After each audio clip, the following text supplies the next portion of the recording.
Oh, sailor cocktail. I think it was a success.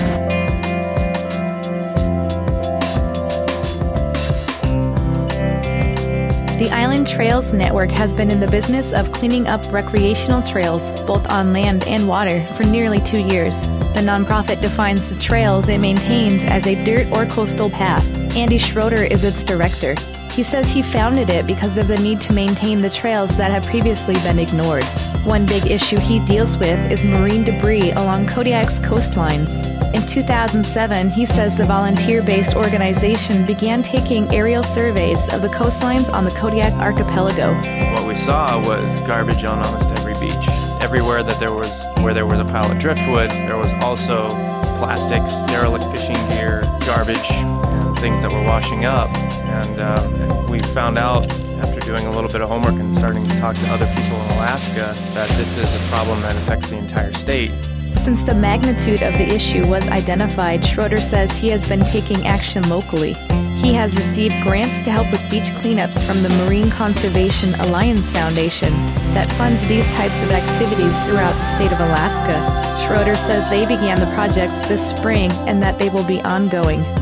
Back in April on Long Island this year with the Boy Scouts, in about a day of work, they cleaned up over a ton of trash on Long Island beaches. About a week ago, I was out at Stig-a-Fognak, where the native village of Afognak is cleaning up some of their beaches, and they have one catcher beach in particular that gets hit really bad. I think that they're going to pick up over a ton, maybe 2 tons of trash off that beach this year. Mary Smith from Chicago was in town last month giving a tour to chefs and got to see firsthand the volume of trash that collects on some of our area's beaches on a trip with Schroeder. We all picked up some beach debris. I think we were all really surprised at the volume of mostly plastics that we were able to collect, and really under half an hour we had about 12 garbage bags full. And it was really amazing to be part of that. Marine debris is a problem not only because it is unsightly, but it interferes with marine wildlife.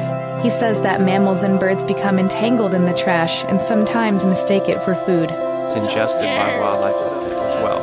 So there are mortality surveys of seabirds going on. They open up the stomachs and examine what the contents are inside. And the Laysan albatross, which breeds in Midway, might be the hardest hit. There was a study that showed that 40% of Laysan albatross chicks were dying, and that the vast majority of those mortalities were because of ingestion of plastics. These seabirds were dying with stomachs full of plastic. They were starving with full stomachs. He says being a conscious consumer helps. Plastics that what kind of plastics you're buying. Think cradle to grave. Where are these plastic water bottles ending up? Well, a lot of them are ending up on our beaches. So as a consumer, you can make choices